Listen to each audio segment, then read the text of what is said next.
지역마다 그 지역이 갖고 있는 독특한 다양한 특징들이 있기 때문에 그 지역을 이야기하면 사람들은 보통 그 지역의 특산물 같은 것들을 연상을 해냅니다. 뭐 예를 들면 이천 하면 쌀, 순창, 고추장, 또 부산, 어묵, 바다, 그리고 또 뭐가 있을까요?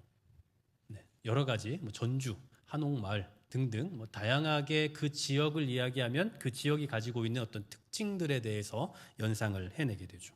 뿐만 아니라 그 지역을 말하면 또 그 지역 사람들만이 갖는 독특한 특징 혹은 성격 이런 것들에 대해서도 떠올리게 되죠. 예를 들면 경상도 남자는 무뚝뚝하다. 그리고 바닷가 사람들은 거칠다. 이런 식의 그 지역 사람들에게서 드러나는 그 특별한 특징들에 대해서 연상을 해냅니다. 꼭 그러는 건 아니지만 그 지역을 우리가 생각할 때는 단순히 그냥 지역을 말하기보다는 그 지역이 가진 여러 가지 특성과 특징들에 대해서 같이 연상을 해내게 된다는 거예요.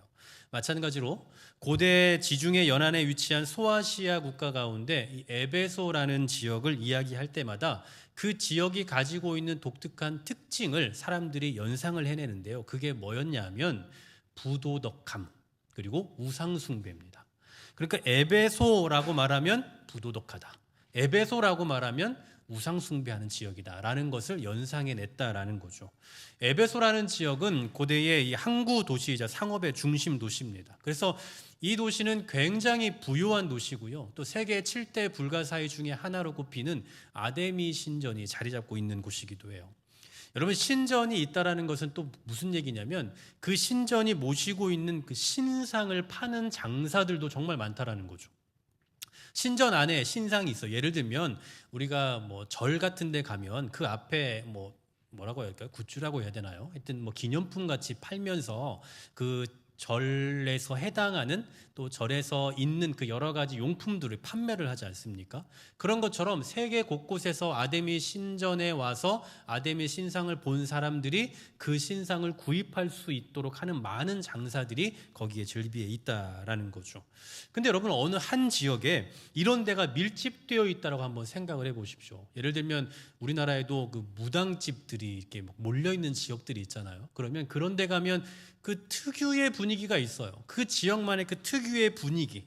이처럼 에베소라 하면은 마치 이렇게 이 아데미 신을 섬기는 사람들도 많지만 신상을 파는 곳들도 너무나 많아서 그곳은 그냥 우상숭배가 즐비한, 우상숭배하는 동네.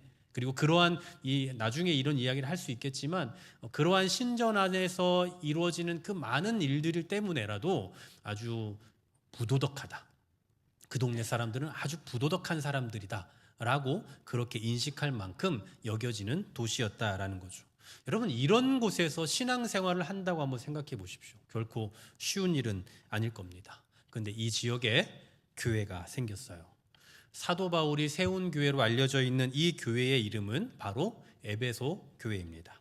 오늘 우리가 읽은 본문의 말씀이 바로 이 교회, 즉 에베소 교회를 향한 예수님의 이 말씀이에요. 먼저 예수님은 이 교회를 향해서 세 가지의 칭찬을 하시는데요. 그 첫 번째는 분별력이 있다라는 겁니다. 분별력. 자, 2절 말씀 보시면 이렇게 말씀하네요. 또 악한 자들을 용납하지 아니한 것과 자칭 사도라 하되 아닌 자들을 시험하여 그의 거짓된 것을 내가 드러낸 것과. 여러분, 많은 신앙인들이 교회도 다니고 신앙생활도 하지만 이 신앙생활에 대한 기본적인 지식은 사실 좀 전무하다시피 합니다. 제가 여러분에게 질문을 한번 해볼게요. 여러분 다 아시는 내용이니까 대답은 하지 마시고 그냥 속으로, 다 아는 내용이니까 그냥 속으로 대답만 하시면 됩니다. 여러분, 우리 교회의 교파와 교단이 뭡니까? 다 아시는 거니까 대답을 하지 마세요. 네. 우리 교회의 교파와 교단. 그리고 여러분, 장로교회와 감리교회의 차이점이 뭐죠? 그거 다 아실 거예요. 네. 여러분, 칼빈주의와 알미니안주의의 차이점은 뭡니까? 그리고 요즘에 많은 이단 중에 하나님의 교회, 그리고 신천지 이런 데서 주장하는 게 뭐고 또 그들이 어떤 식으로 포교 활동을 하고 있는지 여러분 다 알고 계시죠? 네. 지금 제가 몇 가지 질문 드렸는데 다 아시는 내용일 텐데 표정이 굉장히 어두운 걸 보니까 모르시는 것 같기도 하고.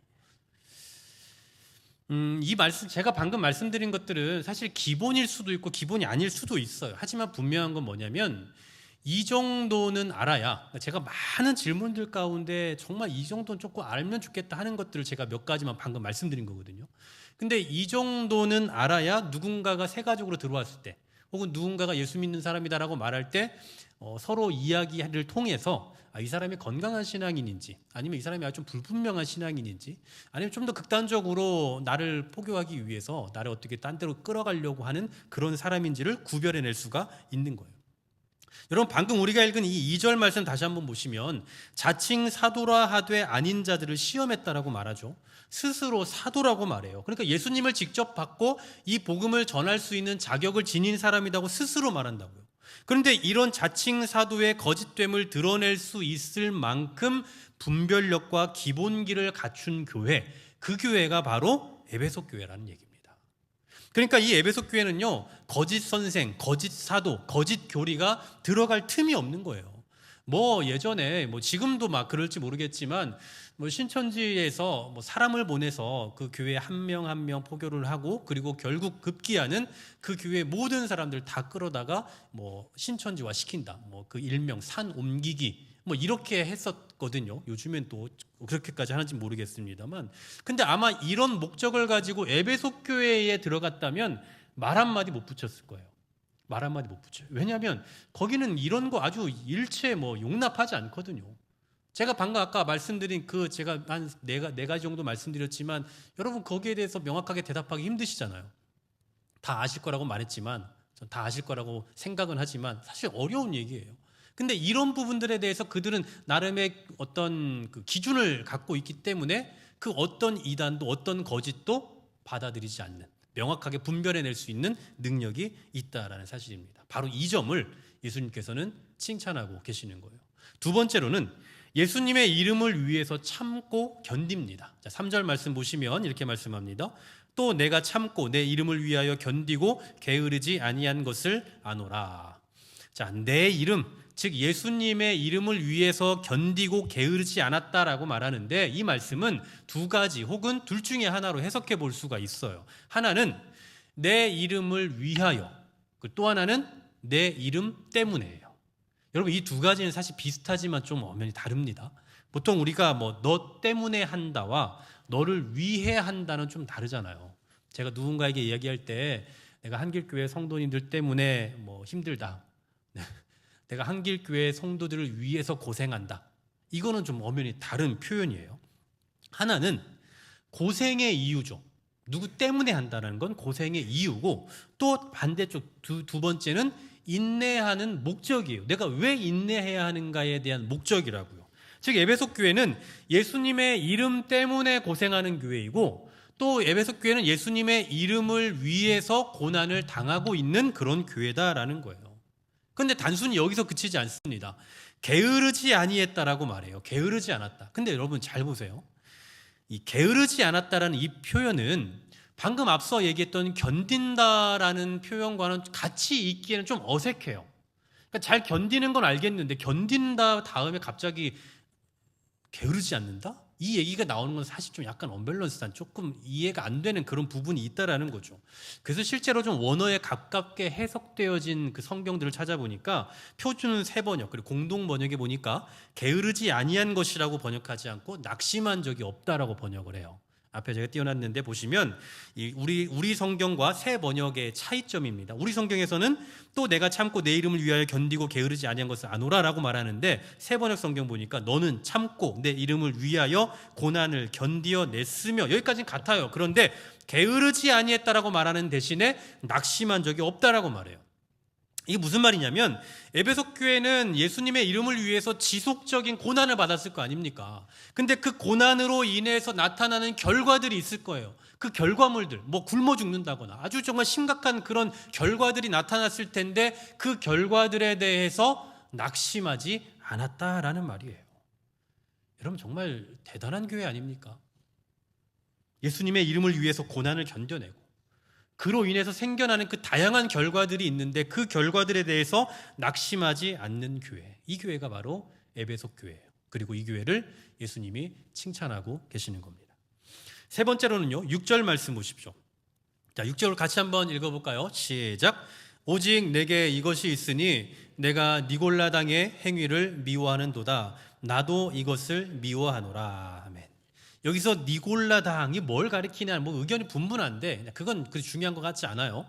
여기서 중요한 건 예수님이 니골라당의 행위를 미워한다라는 거고, 그리고 에베소 역시 니골라당의 행위를 미워한다라는 거예요. 다시 말하면 예수님이 싫어하는 것을 이 사람들도 싫어하고, 예수님이 정말 원치 않는, 예수님이 원하지 않는 것들에 대해서 이 에베소 교회도 원하지 않는 거예요. 다시 말하면 동질감을 갖고 있다는 거죠. 예수님처럼 예수님이 하는 것을 하고 예수님이 싫어하는 것을 같이 싫어하는 그런 동질감을 갖는 것, 이것을 바로 예수님은 칭찬하고 계시는 겁니다. 여러분 어떻습니까? 정말 좋은 교회 아닙니까? 제가 설교 준비하면서 이 세 가지를 딱 기록해 놓고 딱 보니까 펜이 나졌어요. 야, 이런 교회가 있을까? 이 시대에 이런 교회를 찾아볼 수 있을까? 과연 이런 교회들이 과연 있긴 할까라는 그런 의문이 들 정도로 너무 좋은 교회의 모습이었다라는 거예요. 그냥 좋은 교회가 아니고요, 그러니까 매우 좋은 교회였을 것 같아요. 이 시대들 가운데 정말 찾아보기 힘든. 그런데 예수님께서는 이 교회에 문제가 발생했다라고 말씀을 하세요. 게다가 이것은 교회의 아주 본질적인 요소인데 에베소 교회가 이것을 버렸다라고 표현합니다. 과연 이 좋은 교회인 에베소 교회에 발생한 문제가 뭐냐? 자, 2장 4절 말씀을 같이 한번 읽어볼까요? 시작. 그러나 너를 책망할 것이 있나니 너의 처음 사랑을 버렸느니라. 아멘. 이미 우리가 앞서 생각해 본 대로 에베소 교회는 너무나 좋은 교회예요. 하지만 한 가지 문제가 생겼고, 그 문제점이 뭐냐 하면 처음 사랑을 버렸다라는 겁니다. 그런데 5절 말씀에 보니까 더 기가 막힌 말씀이 있어요. 5절 하반절에 보시면 회개하지 아니하면 내가 내게 가서 내 촛대를 그 자리에서 옮기리라. 이게 무슨 얘기냐면요, 교회로 인정하지 않겠다라는 얘기예요. 예수님께서 그 교회를 인정해 주지 않겠다고요. 십자가 걸고 예배하고 있는 교회인데 그 교회를 교회로 인정하지 않겠다. 쉽게 말해서 이거 개선하지 않으면 그 교회 문 닫는 거 시간 문제다. 이런 표현인 거죠. 자, 근데 여러분, 제가 질문 하나 해볼게요. 에베소 교회는 우리가 앞서 세 가지를 살펴본 대로 정말 많은 칭찬을 받았던 교회입니다. 그에 비해 책망은 몇 가지예요? 한 가지죠. 여러분 생각하실 때 이 교회 좋은 교회입니까? 나쁜 교회입니까? 좋은 교회예요? 나쁜 교회예요? 좋은 교회죠. 여러분 100가지가 있는데 99가지를 다 잘해요. 그 중에서 한 가지 책망받고 있어요. 근데 이 교회 좋은 교회냐고 나쁜 교회냐고요? 좋은 교회인 거예요. 99가지 잘하고 하나 잘못하면 괜찮은 거 아니냐고요. 그런데 놀랍게도 이 한 가지 때문에 교회에 존폐 문제가 갈려 있는 거예요. 왜 그러는 걸까요? 쉽게 말하면 이런 게 아닐까 싶어요. 쉽게 표현하면 우리 많은 이제 여집사님들 같은 경우는 제가 굉장히 이렇게 이성적이고 감정이 없고 해서 좀 딱딱한 사람이다 이렇게 생각하실지 모르지만, 사실 저는 굉장히 마음이 따뜻한 사람입니다.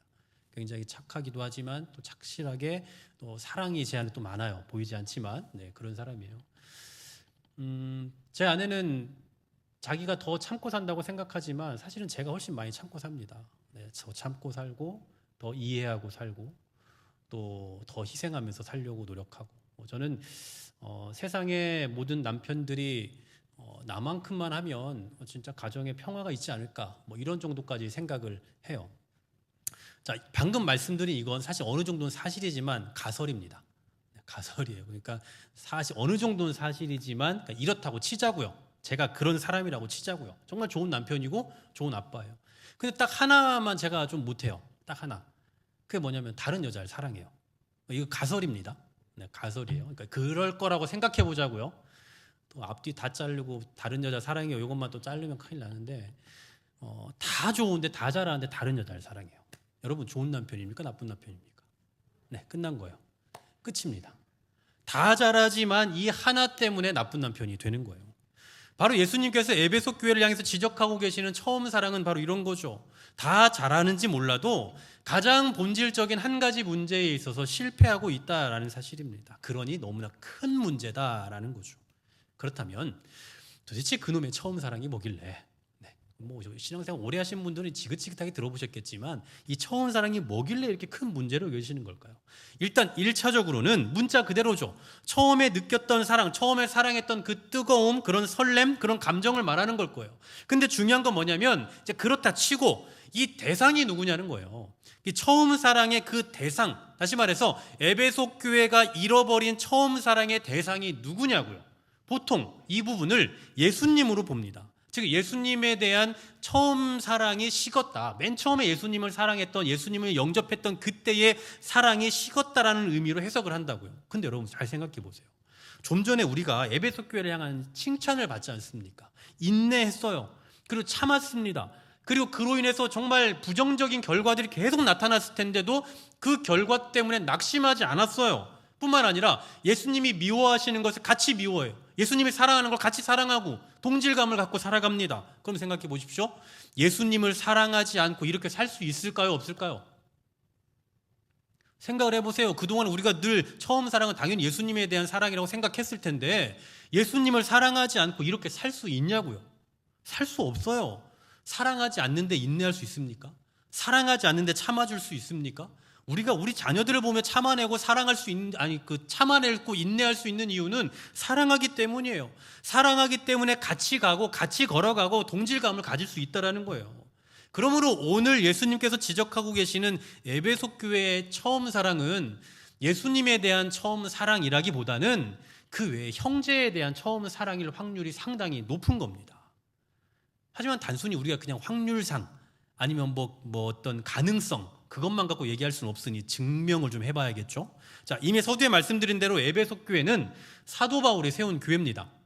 근데 여러분 이 교회는 사도 바울이 여러 교회를 세운 가운데서 특별하게 좀 애정을 가졌던 교회예요. 그 증거를 어디서 찾아볼 수 있냐면 바울이 가서 교회를 세우는 곳곳마다 한 몇 달 정도 머물러 있었는데 이 교회는 유독 약 3년에 가까운 시간 동안 머물러 있습니다. 유일하게 사도 바울의 그 사역의 여정 가운데 가장 긴 시간 동안 복음을 전하고 가장 긴 시간 동안 머물러 있었던 곳이 바로 여기라고요. 그만큼 바울이 관심 갖고 애정 갖던 교회가 에베소 교회예요. 훗날 바울이 에베소 교회를 떠난 다음에 약 10년 정도가 지난 다음에 그 에베소 교회를 향해서 편지를 씁니다. 그 편지가 우리 성경에 에베소서로 남아져 있죠.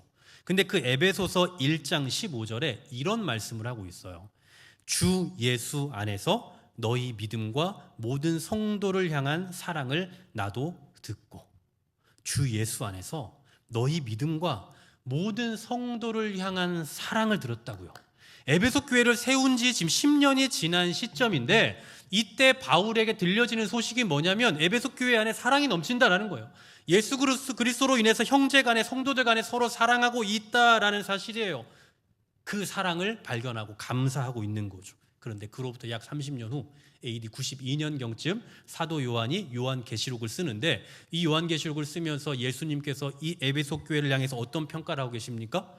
예수님으로부터 처음 사랑을 회복하지 않으면 교회로 인정하지 않겠다라는 그런 경고의 말씀을 듣고 있는 정도가 되어버렸어요. 교회가 처음 세워졌을 때는 사랑이 넘쳤는데 지금 40년 지났거든요. 40년 지난 이때 보니까 사랑이 다 식어진 거죠. 얼마 전 약 30년 전에 에베소서 쓸 때 이 사도 바울이 너희 계속 사랑이 자라가야 된다라고 했던 그 권면을 듣지 못했던 거예요. 그래서 여기서 처음 사랑을 언급하는 거죠. 처음 사랑.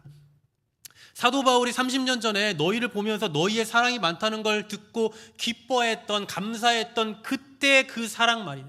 그 처음 사랑이 지금은 보이지 않는다. 그때 가졌던 그 처음의 사랑, 에베소 교회가 처음 세워졌을 때 성도들 간에서 사랑을 나눴던 그 사랑이 사라졌다라는 거죠. 그래서 지금 처음 사랑이라고 말하고 있는 거예요.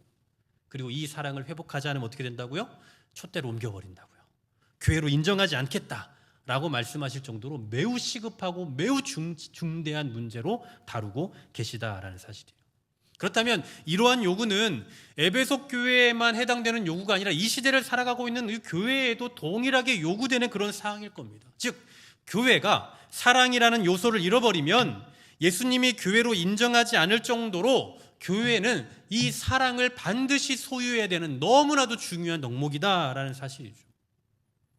하지만 오늘 말씀은 그냥 여기에서 끝낼 수가 없어요. 왜냐하면 한 가지 문제를 더 풀어야 됩니다. 그게 뭐냐? 왜 에베소 교회는 시간이 지나면서 사랑이 식어져 갔냐라는 거죠. 옛날에 그렇게 사랑이 많았는데 왜 지금 사랑이 식었냐고요. 사랑이 식어진 이유가 있지 않겠냐라는 거예요. 요즘에는 좀 덜한 편입니다만 제 기억에는 코로나 이전쯤이었던 것 같은데요. 그때는 정말 이 신천지인들의 교회 곳곳에 막 들어와가지고 뭐 추수꾼이다 해서 뭐 여기저기 난리도 아니었어요. 영적인 분위기 완전히 흐릴 때가 있었습니다. 제가 부목사로 있던 그 교회에서 제가 새가족부를 담당했었던 적이 있는데 새가족이 오는 게 너무 싫었어요. 정말 큰 교회들은 뭐 새가족이 막 뭐 몇십 명씩 이렇게 오니까 이 받아야 되는데 너무 힘든 거예요. 너무 힘들고 그냥 그 오는 사람들이 영혼이 오는 게 싫은 게 아니라 오면 검사해야 될 게 너무 많은 거예요. 새가족부 안에서 어떤 검사를 해야 되냐면 이분이 가정을 여는지 안 여는지 체크를 해야 돼요. 왜냐면 신천지는 가정을 오픈 안 하거든요. 여는지 안 여는지, 그리고 이 사람이 어느 교회에서 왔는지, 어느 지역에서 왔는지 이런 걸 다 체크한 다음에 그 교회들 전화를 다 해봐야 되는 거예요. 진짜 그 교회에서 온 게 맞는지. 그렇게 해서 걸린 경우도 많이 있지만 뭐 그렇게도 해야 되고, 아니 그게 좀 애매하면 새 가족에게 당신 어느 교회에서 왔냐고 막 물기는 어렵잖아요. 그러니까 이제 이런 어려움들 때문에 아는 사람, 주변 지인들을 통해서 그 사람의 뒤를 뭐 캔다라는 표현이 좀 뭐하지만 그렇게밖에 할 수 없는 상황들이었어요. 뭐 심증, 물증 다 잡아내야 되니까 너무 힘든 거예요. 얼마나 기가 막힙니까? 새 가족으로 왔는데. 그러니까 이제 정말 그런 저희를 가지고 들어온 사람이 있으면 사실 그렇게라도 해야 되겠지만 보통은 또 그냥 순수하게 교회에 온 분들도 있잖아요. 그분들 얼마나 피해를 보는 거예요. 그래서 그 당시에는 새 가족인데 교회에 와서 열심히 한다? 다 의심의 눈초리를 봤어요. 교회에 왔는데 너무 잘 적응한다? 저 사람 좀 이상하다. 다 그런 눈초리를 봤다고요. 그렇게 보면 우리 교회 새 가족들은 큰일 났네. 너무 열심히 하셔서. 새 가족이 와도 뭐 환영해주기 어렵고 또 새 가족이 와도 사랑으로 돌봐주지 못하는 거예요. 그냥 계속 의심의 눈초리로 봐요. 자, 왜 그랬을까요? 물론 뭐 지금도 우리가 긴장을 풀 수는 없겠지만 도대체 그때에는 왜 그렇게 사람들을 의심의 눈초리로 봐야만 했냐라는 거예요. 바로 진리라는 잣대가 있기 때문이에요. 기준이 있기 때문에. 막말로 우리가 뭐 교회뿐만 아니라 예수님 말고도 세상 어디 가도 다 구원받을 수 있다. 다른 종교 아무 데나 가도 괜찮다. 이렇게 주장한다고 생각해 보세요. 그럼 뭐 신천지 가나 이단 가나 사이비 가나 다른 종교 가나 무슨 상관입니까? 신경 쓸 게 아니죠. 하지만 진리에 대한 분명한 기준이 있어요. 이거 아니면 죽는다라는 그 기준이 있다고요. 이거 아니면 구원받을 수 없다라는 그 기준이 있기 때문에 경계할 수밖에 없는 거죠. 바로 에베소 교회가 그랬을 겁니다. 앞서 우리가 생각해 본 대로 그들은 뭐가 있다고요? 가장 첫 번째로 분별력이 있다고 했잖아요. 어떤 거짓도 어떤 거짓 사도도 들어올 수가 없어요. 들어오면 바로 걸러냅니다. 그만큼 강한 분별력이 있다고요. 그리고 실제로 그 당시에 자칭 사도, 자칭 교사 이런 표현들을 쓰고 있는 걸로 봐서는 초대교회 당시에도 오늘날과 같이 그런 거짓 이단들이 상당히 많았던 것 같아요. 스스로 자기가 메시아다, 자기가 뭐 사도다, 자기가 어떤 진리다 이렇게 말하는 사람들이 있었다는 거죠. 때문에 언제나 진리의 잣대를 가지고 사람들을 대하다 보니 이웃을 향한 사랑, 교우들을 향한 사랑보다는 이웃에 대한 불신. 저 사람 이상한 거 아닌가? 저 사람 거짓 아니야? 이런 불신으로 가득 차게 되는 거죠. 결국 에베소 교회가 첫사랑을 잃은 이유가 뭐냐라고 물으면요, 진리라는 잣대 때문이에요. 한마디로 말해서 에베소 교회는 진리를 너무 사랑한 나머지 사람을 사랑하는 것을 잃어버린 거죠. 여러분, 그럼 제가 질문해 볼게요. 또 에베소 교회는 진리 때문에 사랑을 버려서 책망을 받았으니 그럼 이제 우리도 진리를 버려야 될까요? 사랑을 회복하라면서요. 그러면 우리도 사랑을 회복하기 위해서 진리의 눈높이를 쫙 낮춰야 되냐고요? 아닙니다. 에베소 교회는 이미 진리라는 잣대를 갖고 있기 때문에 사랑하지 않는 것에 대해서 책망을 받고 있는 거지, 만약에 진리라는 잣대가 없었다면 똑같이 책망을 받았을 거예요. 너희는 진리가 없기 때문에 내가 촛대로 옮겨버리겠다라는 그 말씀을 분명히 하셨을 거라고요. 그러니까 오늘 이 상황과 완전 반대되는 상황이었을지라도 분명 책망을 받았을 거다라는 거죠. 실제로 7교회를 우리가 쭉 생각해 보겠지만 나중에 한 2교회 정도가 이것 때문에 책망을 받아요. 교제도 있고 사랑도 있고 즐거움도 있는데 진리가 없어서. 그래서 책망을 받는다고요.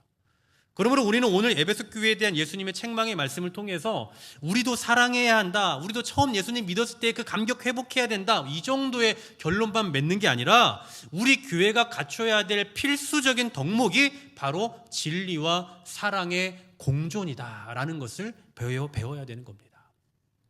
여러분, 오늘 말씀의 제목이 수승화강이에요. 수승화강. 무슨 얘기입니까? 차가운 것은 위로, 따뜻한 것은 아래로. 그래서 머리는 차갑게 해야 되고 발은 따뜻하게 해야 된다. 그래야 건강을 유지할 수 있다라는 그 한의학 원리 중에 하나죠. 바로 우리의 신앙도 이러한 수승화강의 태도가 필요하다는 거죠. 머리는 차갑고, 즉 진리에 대해서는 정말 냉철해야 되지만 우리의 가슴은 늘 뜨거워야 된다는 거예요. 늘 사랑이 있어야 된다고요. 진리에 대해서 정말 양보가 없어야 됩니다. 아닌 건 아니라고요. 요즘 같은 때 무슨 예수 천당이냐라고 아무리 세상이 얘기해도, 요즘 같은 때 무슨 창조론이냐 아무리 얘기해도 우리는 그게 옳다라고 주장해야 된다고요. 차갑게 냉철하게 이야기할 수 있어야 된다고요. 누구보다도 냉철하고 그리고 강한 진리를 인식해야 돼요. 하지만 그로 인해서 우리의 가슴까지 차가워져 버리고 우리의 사랑을 잃게 되면 그거는 진리의 방향이 잘못 가고 있다는 거예요. 그건 진리의 방향이 아닙니다. 세상이 진리를 거부하고 거짓 논리를 주장하면 우린 당연히 그것을 반대해야죠. 부정해야 되죠. 하지만 우리는 늘 뭘 간직해야 된다고요? 뜨거운 가슴이 있어야 된다고요. 그런 세상을 향해서 우리의 차가운 머리로 접근해서 아주 그냥 시니컬하고 아주 비판적인 태도로 그 사람들을 욕하는 자세로 나가는 게 아니라, 그럼에도 불구하고 그들을 사랑하고 그럼에도 그들을 위해서 기도할 수 있는 그 마음을 가져야 된다는 거예요. 지난주에 우리가 요한계시록 14장 12절의 말씀을 통해서 교회 이 땅의 소망입니다라는 그 주제를 가지고 나눴어요. 그리고 제가 집에 가서 아내가 저한테 그런 질문을 해요. 세상이 정말 교회를 미워하는 건 알겠다. 세상이 정말, 제가 정말 세상이 교회를 미워한다. 그래도 우리는 소망이다. 제가 이런 취지로 말씀을 드렸는데 그건 알겠는데 그러면 이제 우리는 어떻게 살아야 되느냐라고 저한테 그런 질문을 해요. 저도 몰랐어요. 몰랐는데 제가 이제 이번에 연구주간을 가지면서 수양관에 가면서 제 버스를 타고 가는데, 제가 바보같이 버스를 잘못 타서 6시간을 갔거든요. 근데 6시간 동안 제가 버스에서 차에서 대중교통에서 이제 설교 준비를 계속 했는데, 그때 제가 이거를 보면서 이게 답이겠구나라는 생각이 들었어요. 너무 제가 차 안에서 너무 이렇게 소름이 끼치더라고요. 제 아내가 했던 그 질문, 또 저도 사실은 명확하게 정답을 내리기 어려웠던 그런 부분이었는데, 이 말씀을 준비하면서 정말 맞다. 우리가 그 진리를 가지고 있는 자로서 세상이 우리를 계속해서 비방하고 우리를 향해서 욕을 할지라도 우리는 어떻게 반응해야 되는가라고 할 때 결국 우리는 사랑으로 나아갈 수밖에 없다는 거죠. 우리는 차가운 냉철한 머리로 이성적으로 하나님의 말씀을, 그 진리를 소유하고 있지만, 그러나 그 사랑이 무엇으로 흘러가야 되느냐, 굉장히 강력한 이성적이고 냉철한 방식으로 설명하는 방식으로 논리로 나가는 게 아니라 사랑으로 나아가야 된다는 거죠. 그래서 여러분 기억하십시오. 진리는요, 결국 사랑으로 흘러가는 거예요. 그리고 사랑은 진리로 귀결되는 거죠. 그래서 교회는 진리의 공동체일 뿐만 아니라 사랑의 공동체이기도 한 겁니다. 진리를 보수하고 진리를 지켜내야 되죠. 하지만 그 이유 때문에 진리를 비방하고 욕하는 사람들을 향해서 우리도 똑같이 욕하는 방향으로 나아가는 것이 아니라 그들까지도 사랑해야 되는 그런 공동체다라는 거예요. 제가 맨 처음에 하나님의 말씀을 열심히 배우고 연구할 때는요, 정말 이 바늘이 들어가지 않을 정도로 아주 정말 차가웠습니다. 그래서 제가 알고 있는, 제가 배운 그 어떤 성경적인 지식과 조금 반대되는 이야기를 하면 상종도 하기 싫었어요. 거의 이단처럼 취급하고. 근데 제가 나중에 시간이 지나면서 하나님의 말씀을 탐구하는 시간이 늘고 그 말씀 가운데 진리를 발견하는 어떤 그 넓이가 좀 넓어질수록 뭐가 생기냐면, 제 마음 가운데 이해하고 용납하고 또 참아내는 것들이 계속 생겨나는 거예요. 진리를 모르고 진리를 비방하는 사람들이 예전에는 그렇게나 미웠는데 이제는 그런 사람들이 불쌍한 거죠. 그리고 정말 저런 사람들 향해서 내가 어떻게 더 따뜻하게 다가가야 될까를 이제 연구하게 되는 거예요. 내가 알고 있는 그 차가운 진리로 저 사람들을 대하는 것이 아니라, 그 차가운 진리를 가지고 내 마음속에서 뜨거운 가슴으로 저들을 어떻게 품어가야 될 것인가를 고민하게 되더라는 말입니다. 여러분, 진리가 머리에서 그치면요, 그냥 차가운 사람이 되는 겁니다. 하지만 그 진리가 삶으로 증명되는 과정에서 사랑으로 바뀌게 되는 거죠. 여러분, 오늘 종려주일입니다. 왜 종려주일입니까? 예수님이 죽으시기 위해 예루살렘에 입성하실 때 사람들은 구원과 승리 그리고 기쁨을 상징하는 종려나무 가지를 흔들어요. 그러면서 외치죠. 호산나, 호산나, 다윗의 자손이여 우리를 구원하소서. 드디어 우리를 구원하실 분이 오셨다, 이 얘기죠. 근데 여러분, 며칠 지나지 않아서 호산나 호산나 외쳤던 그 입이 이 사람을 십자가에 못 박아라 라고 바뀌는 그 입이 되어버렸어요. 예수님에 대한 바른 인식을 갖고 환영했던 것도 아니고요. 그렇다고 예수님을 정말 사랑했던 것도 아니고 그냥 그저 자기들의 피로 욕구를 채우고 싶어 했던 그 군중들의 모습이 어쩌면 오늘날 교회를 이루고 있는 성도들에게서 나타나는 그런 모습은 아닐까라는 그런 생각이 들었어요.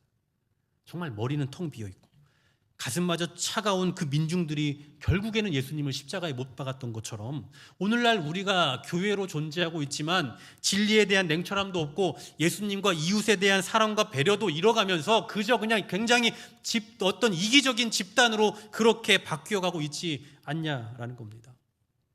그 종려주일에 열광적인 환호가 며칠 후에 처참한 십자가로 바뀐 것처럼 오늘날의 교회가 진리와 사랑을 상실하면 우리를 위한 사랑으로 죽으신 그 따뜻한 십자가는 세상에서 가장 차갑고 가장 이기적인 십자가로 비춰지게 될 겁니다. 예수님이 우리를 위해서 지신 십자가는요, 누가 뭐라 해도 구원의 십자가입니다. 이건 진리예요. 절대로 양보할 수 없는 진리라고요. 하지만 이 진리의 십자가는 그 어떤 것보다도요, 따뜻한 십자가입니다. 정말 이건 진리니까 이거 안 믿으면 죽어라고 하는 강력하게 말하는 그런 외침이 아니라 정말 이건 우리를 너무나 사랑하시는 그 하나님의 사랑이 다 들어있는, 모든 게 정말 압축되고 농축되어 있는 그 최고의 사랑의 귀결, 바로 그것이 예수님의 사랑이라고요. 그래서 우리가 예수님의 십자가를 생각하고 그 십자가를 전할 때에는 차가움으로 냉철함으로 반응하는 것이 아니라 그 어떤 것보다도 따뜻하고 그 어떤 것보다도 뜨거운 사랑이어야 한다라는 겁니다. 사랑하는 여러분, 우리 이번 한 주간 예수님의 죽으심을 묵상하며 경건한 한 주를 보내게 될 텐데, 그냥 개인적인 경건을 넘어서 이 시대의 교회된 우리가 예수님의 고난과 십자가를 가장 잘 드러내려면 어떤 교회의 모습을 갖춰야 할까를 정말 좀 신중하게 고민해보는 한 주가 되었으면 좋겠습니다. 이번 한 주를 우리가 이 특밤을 통해서 우리가 교회된 자로서 어떻게 하나님 앞에 서야 할까, 이 시대에 어떤 사명감을 가지고 서야 할까를 생각하는 시간들을 갖겠지만, 수승화강, 진리는 누구보다도 정확하고 냉철하지만 그 진리를 표현하는 방식에 있어서는 누구보다도 따뜻한 사랑의 마음을 가져야 한다는 사실을 기억하시기를 소망합니다. 여러분, 정말 예수님의 십자가가 사랑의 십자가라는 사실을 믿고 계십니까? 정말 그 십자가 앞에 무릎 꿇고 굴복하면서 그분을 경외하는 마음을 갖고 살아가십니까? 그렇다면 이제 그 십자가의 사랑이 저와 여러분을 통해서 사람에게로, 세상에게로 흘러가야 됩니다. 본질을 상실한 교회를 향해서 내 촛대를 그 자리에서 옮기겠다 하신 그 경고의 말씀을 기억하며 차가운 진리를 넘어 따뜻한 가슴, 따뜻한 사랑으로 나아가는 수승화강의 그 신앙을 실천해가는 저와 여러분 될 수 있기를 주의 이름으로 간절히 소망합니다.